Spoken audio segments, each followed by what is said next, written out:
la felicidad.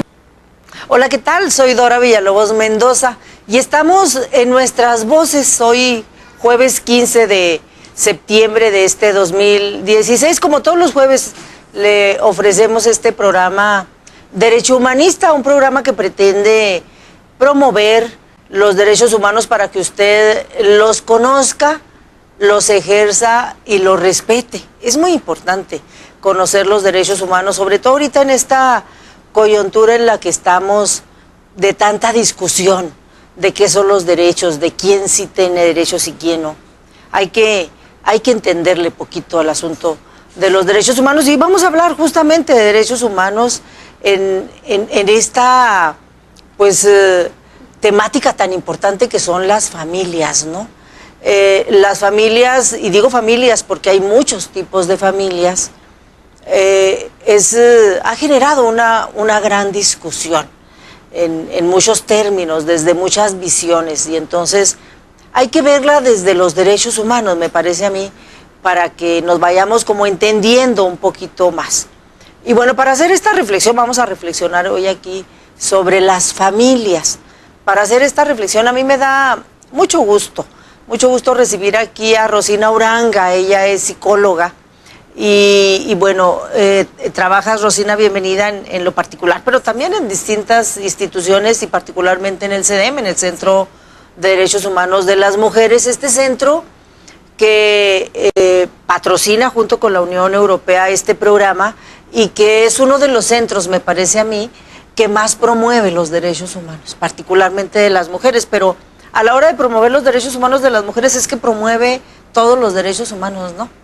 Bienvenida, Rosina. Y ahora sí que por donde tú le quieras entrar al tema y yo te voy siguiendo. Bueno, bienvenida. Me voy a disculpar que ando con tos y de repente no, pues mira, no somos marcianas, claro. Entonces a veces tenemos que toser esa. Claro. Bueno, a mí me gustaría compartirles desde dónde voy a plantear y hablar lo que hablo. Por una parte, desde mi formación, yo tengo una formación como terapeuta familiar, tengo una maestría en terapia familiar, entonces, bueno, esa formación académica es una parte desde donde planteo lo que planteo. Otra es mi experiencia trabajando, además, como dices tú, en el Centro de Derechos Humanos de las Mujeres, acompañando a mujeres y a sus hijos e hijas que viven violencia, ¿verdad?, que experimentan violencia. También lo digo desde mi experiencia en el CAPSI, que es como el Seguro Social de la Salud Mental, ¿verdad? Sí. Durante muchos años acompañé a muchas personas, a muchas familias, y pues ahí pude entender y comprender todas las dificultades y problemas que se presentan al interior de las familias y de una gran diversidad de familias. Entonces creo que es desde la academia y desde lo concreto, desde la práctica, en estas instituciones donde uno tiene una amplia gama de opciones de personas a las que atiende, a diferencia de la consulta privada, que es como cierto sector. Entonces, pues bueno, a mí me pareció importante tu invitación porque me parece que el tema de las familias es un tema que está vigente y en donde creo que hay muchos mitos alrededor de lo que es una familia funcional, como digo yo, integral y feliz, ¿sí? Es un modelo único, hasta no hace mucho tiempo, por lo menos oficialmente, donde se planteaba un único modelo que garantizaba el bienestar y un desarrollo armónico de sus integrantes. Ese es algo que para mí es muy preocupante, que se nos imponga un modelo único de familia que garantice o que por lo menos promueva el bienestar de sus integrantes. Porque como yo tengo muchos años también en el ámbito público, privado, en ONGs, en instituciones públicas, abordando, acompañando a mujeres y a sus hijos e hijas que viven violencia, he visto con gran preocupación que el argumento número uno o la razón número uno por la que una mujer aguanta atrocidad y media es justo por ese miedo a destruir la familia, ¿sí?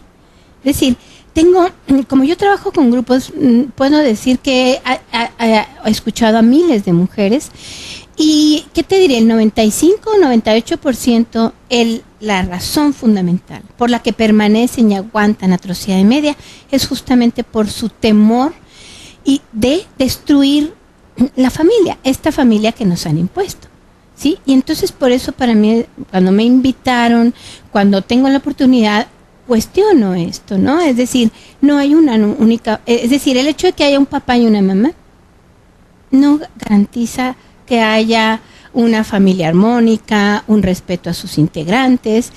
No, definitivamente. Son otros los elementos, las características de una organización familiar que puede garantizar eso. Pero también me parece que podemos hablar de la diversidad. Entonces ahí es donde se abre el abanico, ¿sí? De cuántas modalidades de familia existen actualmente. Me gusta mucho como lo planteas, Rosina. Sí, me parece que sí, me parece que últimamente, y me gusta, me parece que se ha ido posicionando la terapia familiar.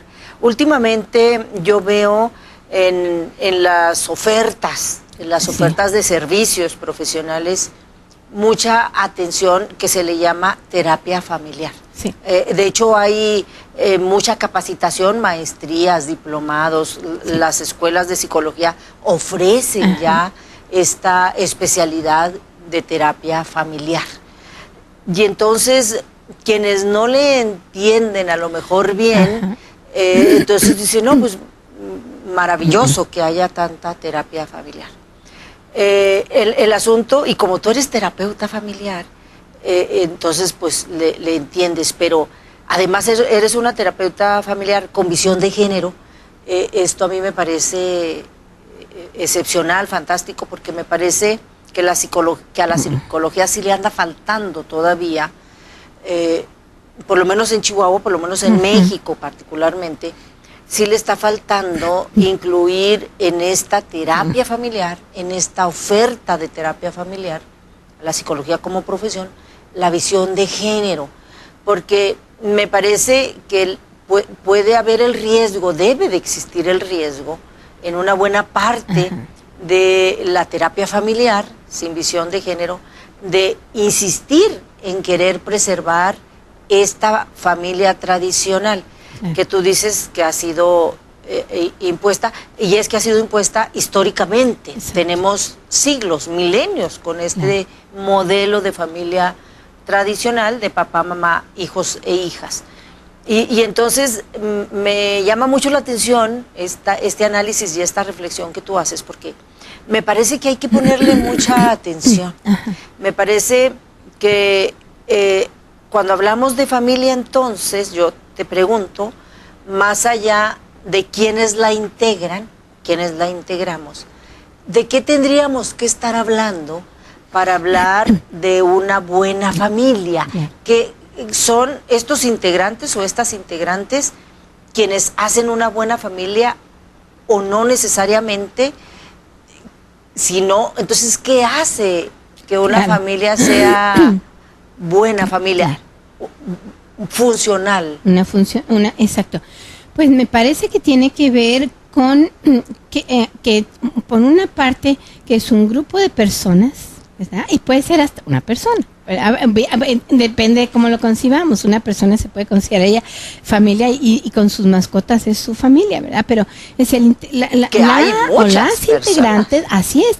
Tiene que haber una relación basada en la democracia, una organización horizontal democrática, donde no esté el autoritarismo, una jerarquía que no sea que no sea una organización vertical, autoritaria, es una organización democrática horizontal, donde, la reserva de las mascotas, ¿verdad?, que generalmente no pueden opinar, se consensan las decisiones, ¿verdad?, donde hay respeto a la autonomía, se promueve la independencia, la autonomía, la solidaridad, ¿sí? Me parece que son elementos básicos, donde si hablamos de niños y niñas, cuando hablamos de niños y niñas, ahí es muy interesante ver que un niño y una niña necesitan por lo menos nada más una figura significativa, con una basta, que tenga un apego seguro, que ese niño y esa niña sepa que esa persona está cuando lo necesita, que satisface sus necesidades básicas emocionales y materiales.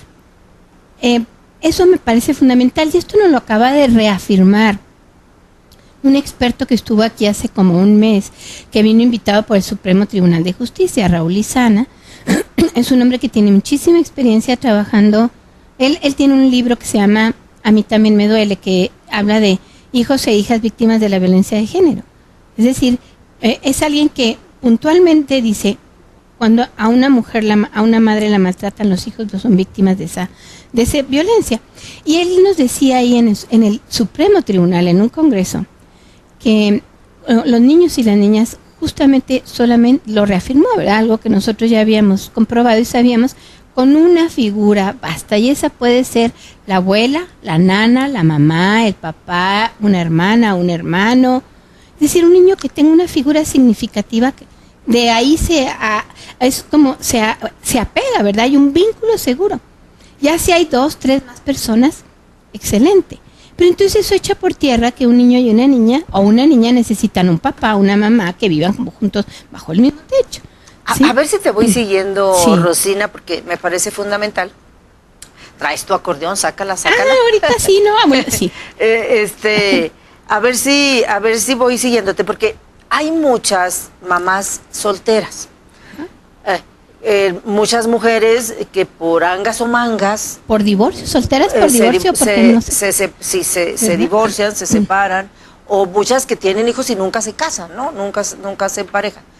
Yo creo que la mayoría se divorcia, casi me atrevo a decir. Y casi me atrevo a decir, no tengo la estadística, pero casi me atrevo a decir que la mayoría se separa por violencia, Sí, así es. porque no está dispuesta a aguantar violencia. Pero entonces lo que tú estás diciendo es que estas familias con estas mamás solteras, estos hijos Sí. y estas hijas pueden ser absolutamente funcionales, felices, sanas, etcétera, aunque no esté el papá, porque uno de los argumentos que dan las personas que insisten en la familia tradicional es esta, de que la ausencia del papá, De la figura paterna de la es figura fundamental. paterna hace daño. Y Así es. Por supuesto, eso de echa por tierra este mito, porque también podemos ver una abuela que educa, ni siquiera tiene ni que ser la siquiera mamá. tiene que ser la mamá. Sí, incluso hay muchos niños y niñas que ese vínculo lo van haciendo con la nana que los cuida. Sí, Esa es la porque figura no les queda más significativa. remedio, ¿no? Porque está más cerca. Porque mamá y papá por alguna razón están fuera. ausentes. Y entonces, en realidad, quien cumple esa función es la nana, ¿sí? De quien las cuida, y ese es para ese niño en realidad cumple la función de la familia, le da seguridad, estabilidad, y eso va a ayudar a que el desarrollo de ese niño o esa niña sea un desarrollo armónico, que sea funcional. Entonces, ¿qué necesita el niño y la Una niña? figura significativa que no tiene que ver con el... ¿Que con le dé qué? seguridad, certidumbre, Seguridad. que sepa que, como se le habla dé de un apego afecto. seguro, que le dé afecto. Que le dé afecto. Exacto, y que satisfaga sus necesidades fundamentales de comida, etcétera, y la parte emocional. Pero además que sepa que cuenta, seguridad. lo que llaman el apego seguro, sabe que ahí está esa persona. Seguridad es fundamental. Exacto, que le da seguridad. Y entonces no tiene que ser ni el papá ni la mamá. Eso todavía nos sorprende más a la mayoría, que tenemos todavía incorporada esta idea de los niños y las niñas, para tener un desarrollo armónico necesitan una sola figura, que sea una figura que le dé seguridad. Y no necesariamente papá y mamá. No necesariamente. Exacto, sea hombre, sea mujer. Ahora, si alrededor de ese niño hay otras figuras que le dan eso, que puede ser la mamá y la abuela, ¿verdad? Que puede ser el abuelo y la abuela, hermano y hermana mayor. Es decir, aquí ni siquiera hablamos de vínculos consanguíneos, como se dice, porque la nana no tiene ninguna relación de consanguinidad. Entonces, esto echa por tierra muchos mitos que hay ahí, ¿sí? Y yo creo que, hablamos de familias donde hay niños y niñas, ¿sí? Entonces, puede haber una gran diversidad de familias en donde los niños y niñas tengan un desarrollo armónico, constructivo, que su desarrollo vayan desarrollando habilidades, destrezas, capacidades óptimas de acuerdo a su edad, ¿sí? Y hay una gran variedad de familias o de circunstancias, de organizaciones, de personas que puedan garantizar ese desarrollo. ¿Me explico? Sí. ¿Sí? Sí. Rosina, ¿qué pasa con estas familias, estos hombres y estas mujeres, estas parejas, que deciden permanecer juntas, estas parejas, hombre y mujer, en un matrimonio, en una pareja, para mantener la familia, convencida esta pareja de que es lo mejor, aunque haya violencia, aunque al interior de la familia haya violencia? ¿Qué pasa con estas criaturas? Mira, yo últimamente como que he transitado por diferentes etapas en mi vida, ¿no? Y en este momento es por eso que yo promoví que se invitara a Raúl Lizana, ¿verdad? A través del Supremo Tribunal, para que un experto venga. Cuando viene un experto y viene del otro lado del mundo, creo que se cobra más relevancia lo que dice, porque yo tengo muchos años visibilizando a los hijos e hijas como víctimas directas de esa violencia, que tienen serias repercusiones en su vida en diferentes ámbitos, en diferentes niveles. En el CAPSI hace muchos años implementamos espacios para ellos y ellas. Al mismo tiempo que las mujeres están en el grupo de reflexión, hay grupos para niños y niñas y para adolescentes donde ellas pueden, porque esto es desde la experiencia, lo que te digo, ¿no? Desde haberlo vivido, donde los niños y niñas empiezan a hablar, se les da un espacio donde alguien les da voz y les dice cómo la pasas ahí. La pasan terrible. Un niño y una niña que viven en una familia donde hay violencia hacia la madre, que es el 90 y tantos % de los casos, la pasan muy mal. Hay diferentes acomodos. Puede haber una hija mayor que está muy estrechamente, está muy cercana a mamá, que desde niñas me tocó escuchar testimonios estremecedores de niñas de 5 o 6 años que cada vez que sabían que papá iba a llegar, sobre todo drogado con alcohol, ya sabían que había golpiza, ellas corrían y se ponían en medio de una mamá que no podía ni con su alma, es decir, no podía defenderse a sí misma, y ellas salían volando por los aires. Tengo historias estremecedoras, niñas que junto con mamá se sentaban en la cama, no dormían ahí velando a ver a qué horas llegaba papá. ¿Sí?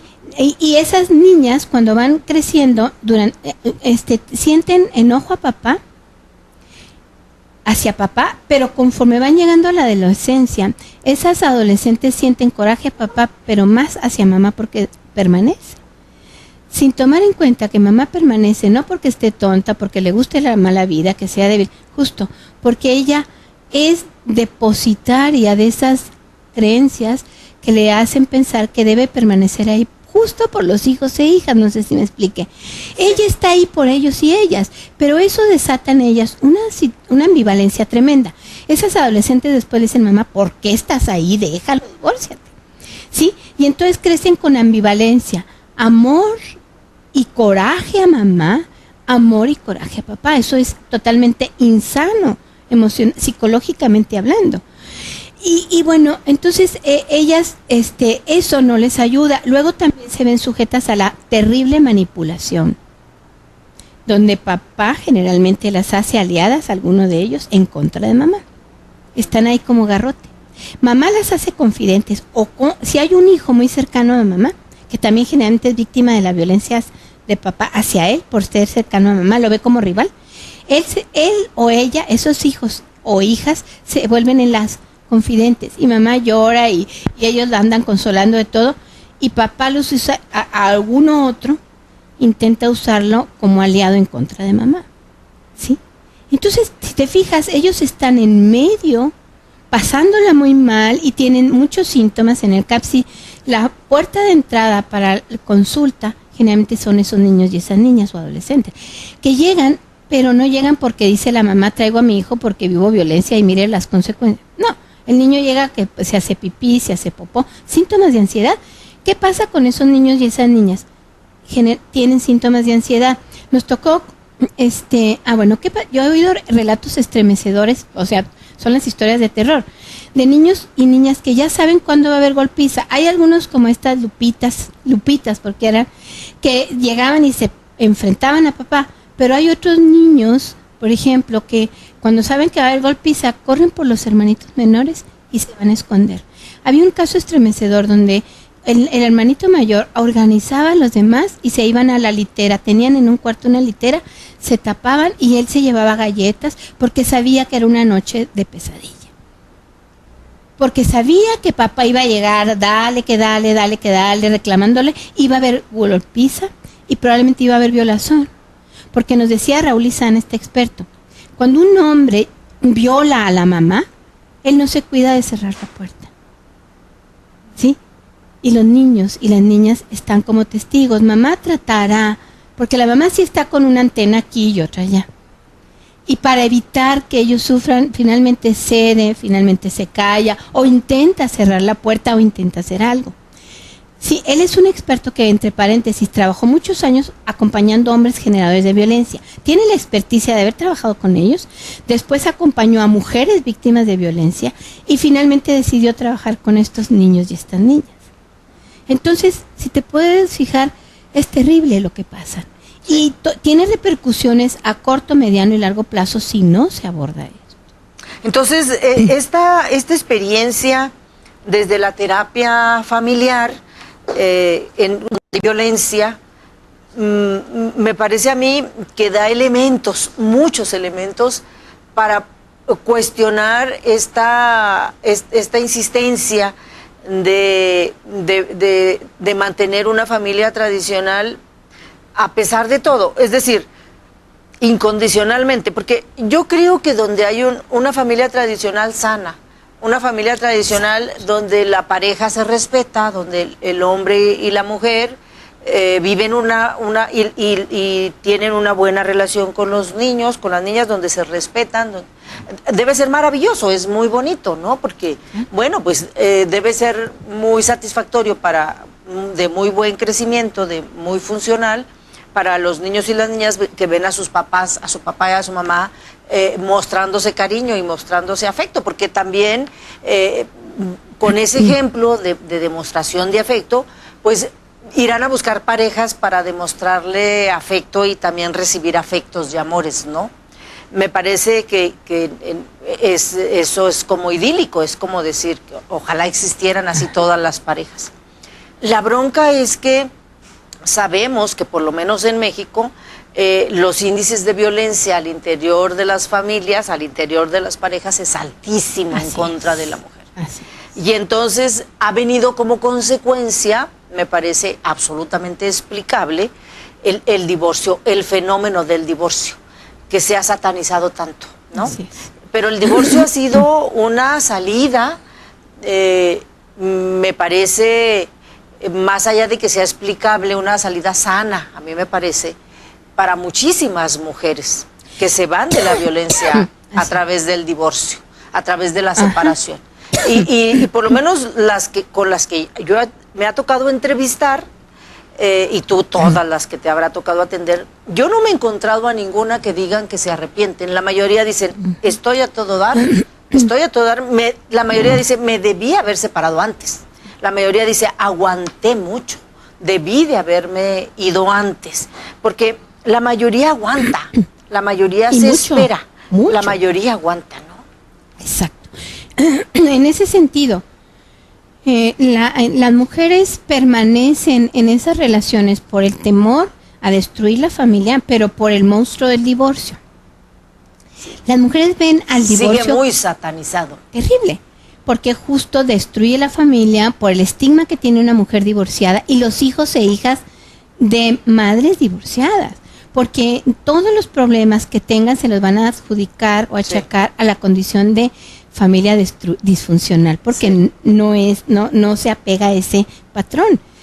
Entonces, que el niño es rebelde, pues porque no tiene papá. Exacto. Que el niño no come, que la pues niña porque... se embarazó, que están en las drogas, todo se lo atribuyen a esto. Entonces, en mi experiencia acompañando a las mujeres, la piensan y la repiensan muchísimas veces. Cuando una mujer decide divorciarse, pasaron muchos años y tratando de lidiar con la culpa.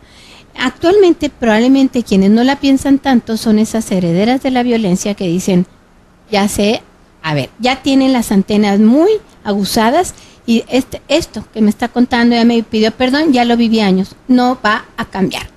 Y lo decía. Y entonces la sociedad es muy severa con las mujeres. Si permanecen, estamos en televisión y tengo que usar palabras decentes, es una tonta.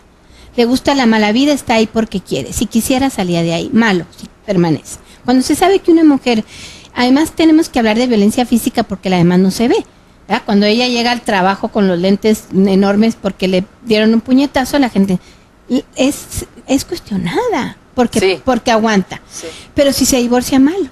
Haga lo que haga. Si se divorció, es una divorciada que no supo conservar el matrimonio, que destruyó la familia. A donde se vayan, son juzgadas. Estas jóvenes que dicen, yo ya tengo claro para dónde voy, basta. Que son pocas. ¿Sí? A un joven le siguen aguantando, Yo aunque veo en mi vengan consultorio de la privado violencia. muchas jóvenes, ¿sí? Esta semana pasada vi 3, ¿verdad? Que están en una relación de violencia, profesionistas, no creas que son pobres de un nivel socioeconómico alto, y ahí están viviendo violencia. Y tiene que ver con esto, no destruir a la familia. Sí, porque ¿Sí? la misma familia tradicional se encarga de pasar esta estafeta, esta Así creencia al resto de la familia, a los hijos, a los Claro. hijos y luego esos a los otros. Y así Así se va. es. Es decir, los abuelitos y las abuelitas, nuestras abuelas, nuestros abuelos, nuestras mamás, nuestros papás, insisten mucho en conservar esta familia tradicional, ¿no? Exacto.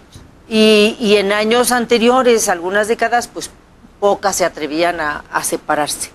Me parece que cada vez más se están atreviendo. Sí. Por eso los índices de divorcio se han incrementado mucho. Y tiene que ver con montones de cosas. Una fundamental, pues que muchas mujeres trabajan y perciben. Tienen independencia. Y esto les da la posibilidad de decir, me puedo ir porque no dependo económicamente de él. Y hay otra fundamental, que también yo me remito a los expertos.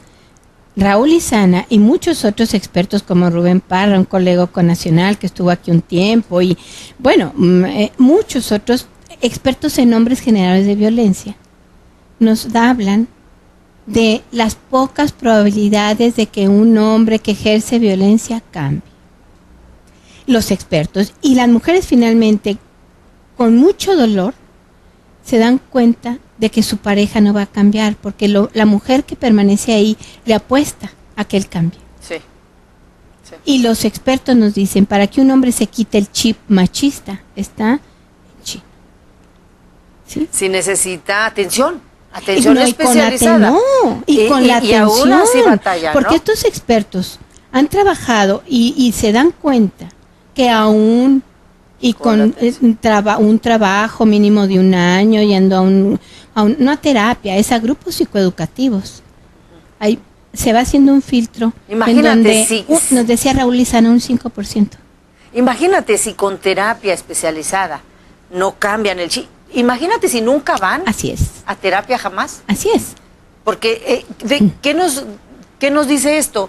Que la cultura machista, la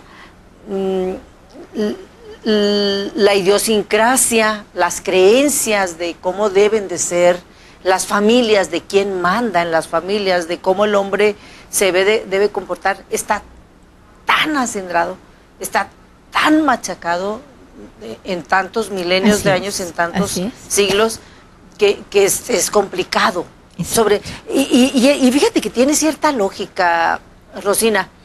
Me parece que las mujeres podemos cambiar más fácil, no nada más porque podamos estar en el papel de víctimas, que sí es mucho ya decir, y queremos quien no quiere salir de ser víctima.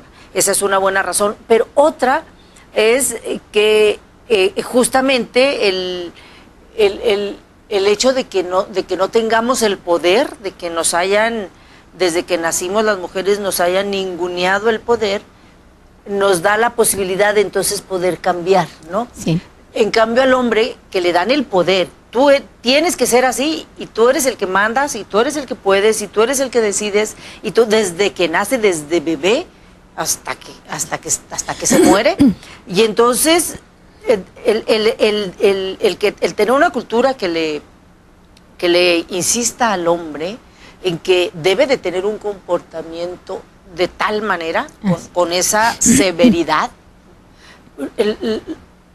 supongo que lo convierte en una persona que se le complica cambiar, porque está en juego como esa hombría, ¿no? Claro. Esa hombría, esa famosa hombría que tiene unas implicaciones enormes, no nada más de comportamiento, de ser el proveedor, de ser el que manda, sino un rollo también sexual. Entonces, y además dueño. Dueño, sí, todo. Entonces, de la familia. Cambiar eso sí. Debe ser complicado. Y mira, yo creo que lo que tú dices también tiene que ver con algo elemental y básico que es, no es lo mismo, mira, en una relación donde hay violencia, hay un desequilibrio de poder, él aquí, ella allá. El que está aquí arriba tiene privilegios. ¿Qué privilegios tiene un hombre en una familia tradicional donde él es el jefe, el que... A él le lavan la ropa, le quitan hasta las pantuflas, bueno, he oído casos, le cortan las uñas, cuando llega le tienen aún y cuando los dos trabajen fuera de casa, él llega y tiene su cenita caliente, cuando llegan él se pone a ver la tele y la señora llega a atender a los niños porque es su obligación desde ese paradigma. Entonces, él estar aquí tiene privilegios, quien tiene poder tiene privilegios.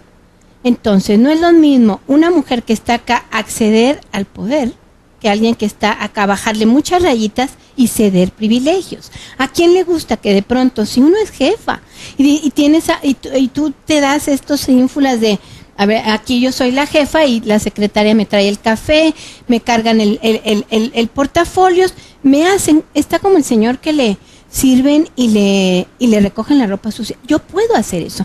¿Por qué yo?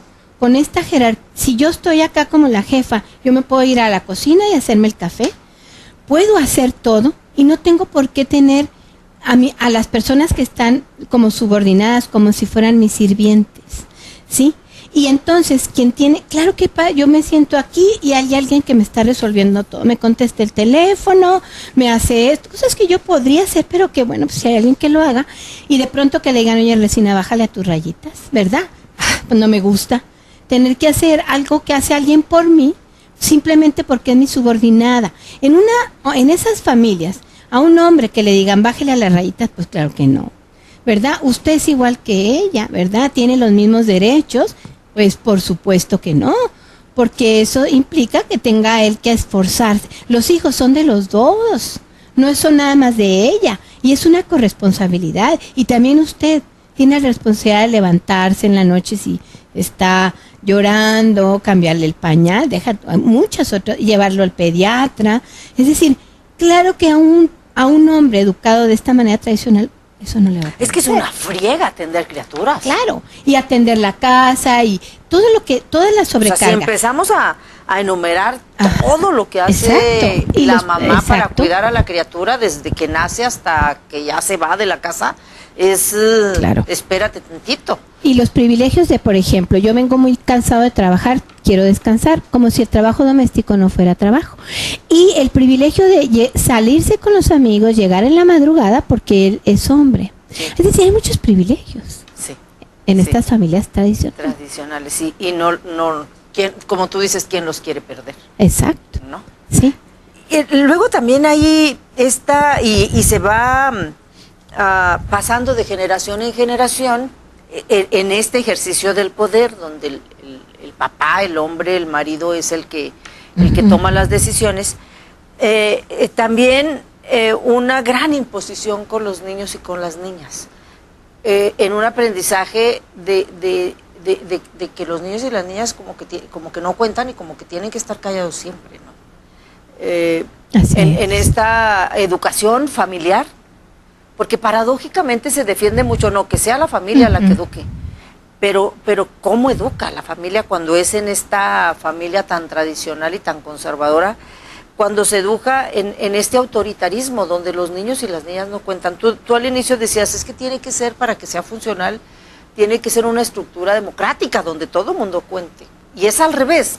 En este tipo de familias es, si un niño o una niña se atreven a hablar y a opinar, pues le dan cuando mínimo un pellizco y si no un zurracazo para que no ande hablando. Exacto. ¿No? Cuando ellos disienten, porque en nuestra cultura disentir es sinónimo de falta de respeto. Si algún alumno, en diferentes contextos, si un niño o una niña le dice a su mamá, ¿por qué me dices que no miento y tú mientes? o sea, es Cállese, como falta queda- de respeto, Sí. no, los niños pierden, les cancelamos la posibilidad de ser críticos, ¿verdad? Eso es símbolo en este tipo de organización, sinónimo de falta de respeto. Una alumna o un alumno que disiente con el maestro o la maestra también, que le diga, maestra, pienso, perdón, a Pienso nivel distinto. universitario de la prepa, ya sabrá que le va a ir, cómo le va a ir a la hora de la calificación. Entonces, en una organización democrática, yo pongo un ejemplo muy simple, una familia con una organización democrática es como, imaginémoslos en una mesa como esta donde mamá y papá, si es una familia biparental, heterosexual, ¿verdad? Y van a tomar decisiones, salir de vacaciones, vamos a suponer que hay una adolescente, un niño de 8, o hijos e hijas de diferentes edades, y mamá y papá les dicen, miren, hijos e hijas, ¿verdad? Hablando de un lenguaje incluyente, vamos a ir de vacaciones este verano y queremos proponerles varias opciones, pero nos interesaría que la decisión la tomemos entre todos. Pensamos tenemos, no sé, 10,000 pesos, ¿verdad? Y pues queremos saber su opinión. Y entonces el niño de 5 años puede decir, yo quiero ir a Disneylandia. Pudiera ser que en una familia, otras familias, ándale, cállate, tonto, ¿cómo quieres que va? A Disneylandia, con 10,000 pesos, 5, y se pueden burlar de ellos. En esa familia lo escuchan y le dicen, a lo mejor, mira, Laurita o hijita, nos gustaría mucho llevarte, pero con el dinero que tenemos no nos alcanza. Estemos escuchándoles. Y ella merece una explicación de por qué a Disneylandia. No, la adolescente puede decir, yo no quiero ir con ustedes. Eso es muy común que vea como que no nos quieres. La mamá o el papá le puede decir, mira, hija, tú te puedes quedar, está bien, nada más tú responsabilízate de dónde te vas a quedar. ¿Sí? Se respeta, ¿dónde te quedas? Con tu abuelita, con tu tía, porque no vamos a estar. Entonces, estamos respetando que el adolescente no quiere ir y no los vamos a llevar como a fuerza se les lleva. Sí, está bien. Si tú quieres quedarte, está bien, nada más. Entonces, te damos libertad, pero de la mano de la responsabilidad, tú responsabilízate o encárgate de buscar dónde te vas a quedar esos días.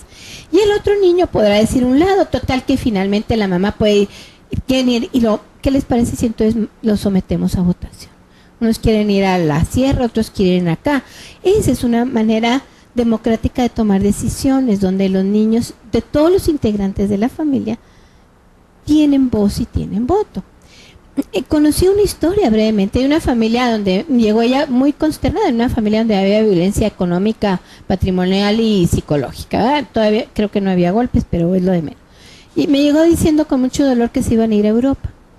Alguien dirá, pero ¿cómo? ¿Cómo que con dolor? Dice, pues ya llegó fulanito y nos dijo, nos vamos este verano. No los tomó en cuenta y dice, ya sabemos lo que es ir con él. Es decir, detrás de él lleva el paso, nos lleva donde quiere, ¿sí? Y no queremos ir, pero le tenían miedo y terminaron yendo y la pasaron mal. Esa es una relación, una familia con una jerarquía vertical autoritaria.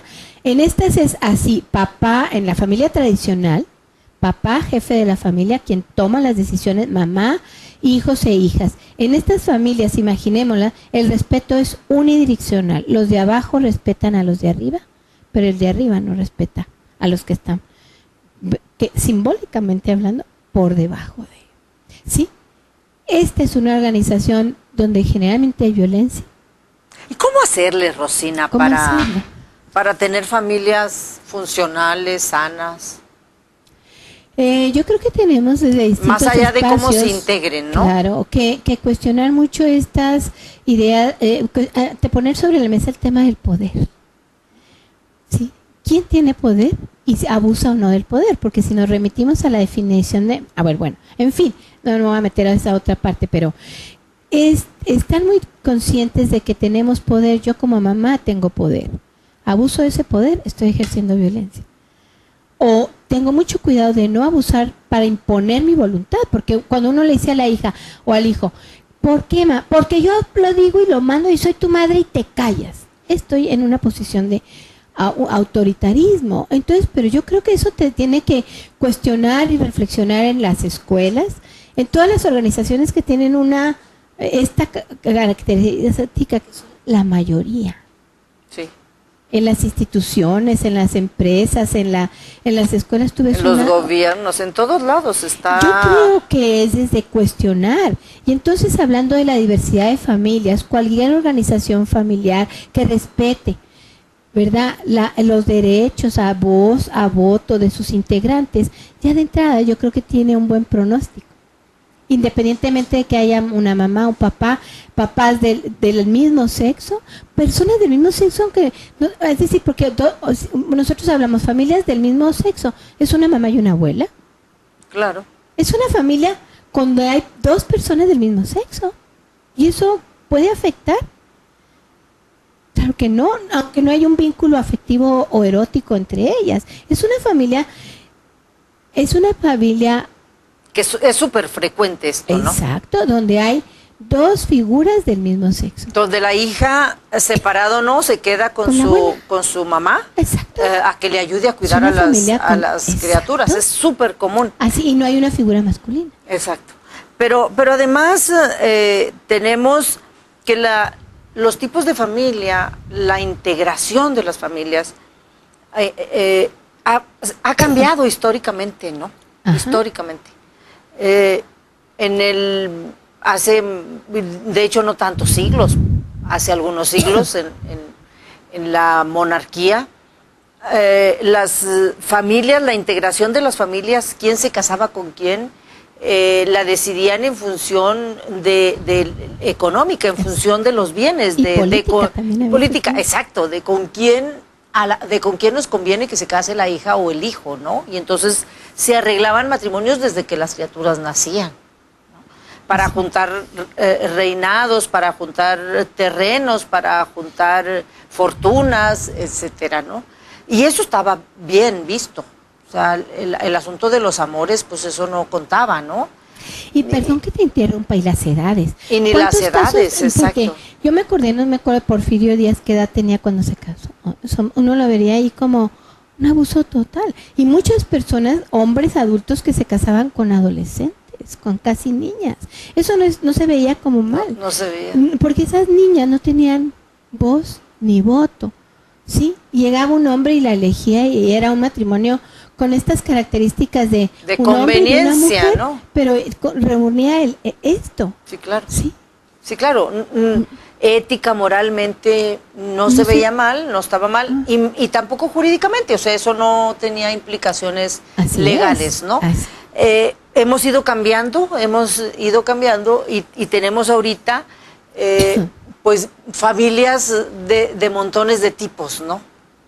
Que obedecen mucho también estas estructuras de las familias, de cómo van cambiando, obedecen mucho a distintas cuestiones.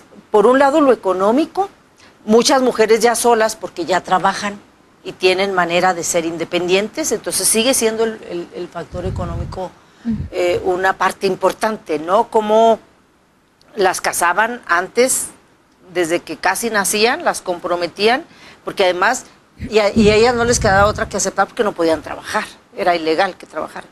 Y como ahora esa misma situación cambia diametralmente, y entonces muchas dicen, pues me voy de la violencia porque yo ya puedo trabajar y yo no necesito que alguien me mantenga, ¿no? El factor económico, está el factor del ejercicio del poder, muchas mujeres que tienen, con toda esta política institucional de campañas y campañas para decirles a las mujeres, pues no aceptes violencia, te podemos ayudar. Y entonces muchas que se dan cuenta y dicen, no, pues yo sí quiero ir a que me ayuden, y entonces van cambiando. Bueno, la escuela también, que muchas van a la escuela y se les abren un poco los ojos, ¿no? O sea, son como muchas cosas las que pasan, las que están pasando, y bueno, está el factor de derechos humanos, claro, indudable, que también de manera institucional, desde el activismo, desde la sociedad civil organizada, activa, luchando, y muchas veces desde las instituciones, esta insistencia de respetar derechos humanos, ¿no? Claro. De no imponer tanto.